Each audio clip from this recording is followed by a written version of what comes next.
This is 5 on your side at 5. Focused on you.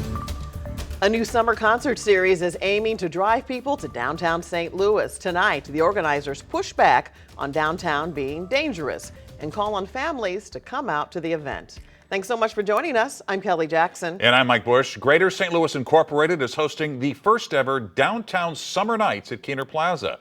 And that's where we find 5 on your side's Holden Kerwicki with more details on how they plan to bring people back downtown. Holden.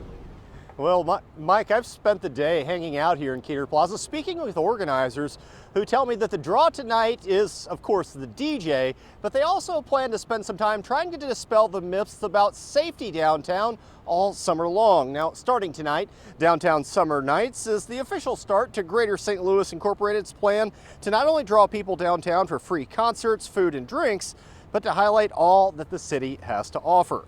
This is the first phase of the group's plan to revitalize what they're calling the Gateway Mall from the Arch all the way until City Park, extending out to the Dome and Busch Stadium, starting with pop-up events.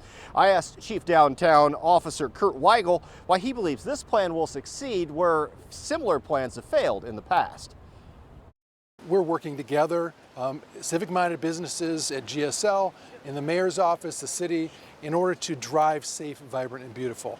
If you deliver on a space like that feels safe and is safe, that's beautiful wherever you go, and there's a sense of activity all the time, people will come.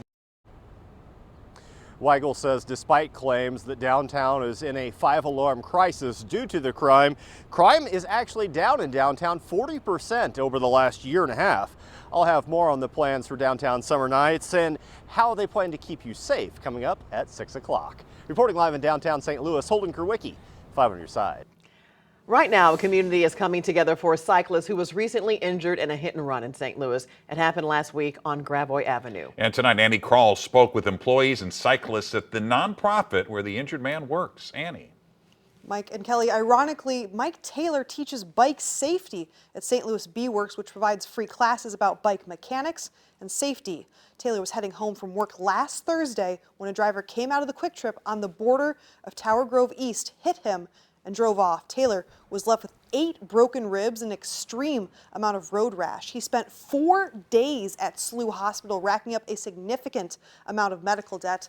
Thankfully, after the driver hit Taylor, a witness and paramedic responded quickly to remove Taylor from under a parked car where he slid after the crash. Taylor has worked at Bee Works for years, helping thousands of people get their own bikes and teaching them how to ride them safely. Don Weissman, a Bee Works customer known for his unique helmet, talked about the dangers cyclists face every single day. Never rely on the kindness of strangers. And pretend like everyone is trying to kill you, and that way you'll stay safe. Personal responsibility, that's my motto. Coworkers tell us that Taylor will be out of work for about 3 weeks as he continues to recover. If you'd like to help Taylor with his medical expenses, there is a GoFundMe page for him. You can find a link to that on our website in the As Seen on TV section of KSTK.com. Kelly? Thanks, Annie. Tonight, we're getting reaction following contamination cleanup near Jana Elementary. The school closed in 2022 after conflicting reports saying the building was contaminated.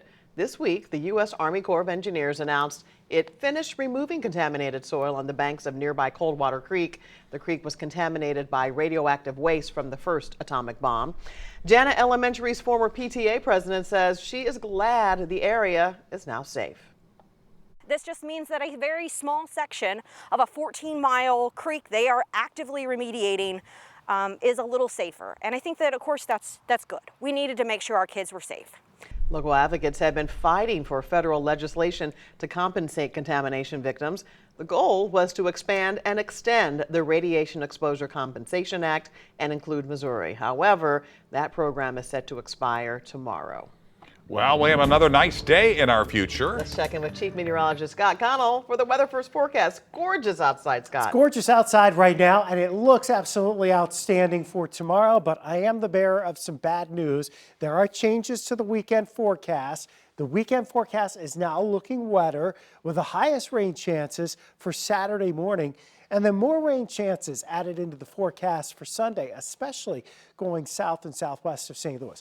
Gorgeous around here today, down over the Ozarks, a few showers, a couple of rumbles of thunder sliding off to the southwest of us. So we missed out on that, but the dry air is certainly here and it's warm. Temperatures are in the low to mid 80s, and you would think it would feel a little sticky, right? Normally in June, when you have these warm temperatures, it does feel different than today. The reason is our dew points have dropped back into the 40s now, so that 85 feels a whole heck of a lot better than it did just a couple of days ago. We're dropping back into the 70s pretty quickly this evening. We still have that breeze, and we'll keep the clear sky. We'll talk more about the timing on your weekend rain chances with Futurecast in just a few minutes. Mike. All right, Scott, thanks.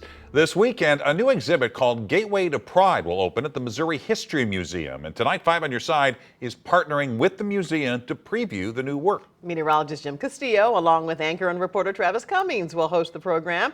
Travis is live at the museum with a sneak peek. Travis?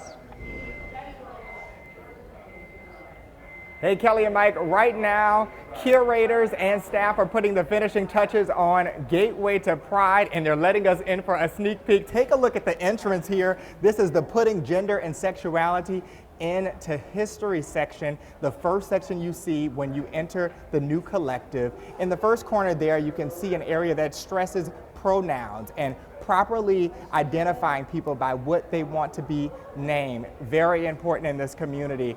And if you look in this corner over here to the right, a more interactive area around pronouns and how people want to show up in the world. There's actually a piece of paper that I just picked up and a pencil that you can write your pronoun on as you move through the exhibit. Now, this is something that curators have been working on here at the Missouri History Museum for 10 years with several partnerships and an advisory board made up of people from all across the city of St. Louis. The exhibit showcases as many as 150 artifacts from St. Louis LGBTQIA+ culture, including stories, photographs, and testimonies. We talked to the curators about the impact they're hoping to make. I want people to know that St. Louis has a rich, complex LGBTQIA+ history. I want people to know that generations of people we would think of today as LGBTQIA+ have made lives for themselves here and contributed to the city. And I want people to understand that if you really want to know St. Louis, you have to understand, you have to grapple with all the ways that LGBTQIA+ people have shaped this city and in turn been shaped by it. Again, the free exhibit here at the Missouri History Museum, Gateway to Pride, opens at 10 o'clock this Saturday. We just started happy hour for tonight's preview, and we will have a panel hosted by myself and Jim Castillo at 6:30. Live in the Missouri History Museum in Forest Park, Travis Cummings, 5 on Your Side. And like he said, Travis and Jim are moderating that panel tonight. The program starts in about an hour and a half at 6:30. And for a full list of Pride events and activities in the St. Louis area this month, just text the word Pride to 314-425-5355 and we will send you a link. Coming up, today marks 80 years since D-Day, how the president is honoring veterans who served during World War II. The 2024 Summer Olympics are starting next month, and besides athletes, these horses are some of the stars. But as we discover, their trip overseas will not be an easy one. Project 5 is partnering with Behavioral Health Response tonight. Experts are available right now for anyone who needs mental health support. You can call 988 or text BE HEARD to 31658.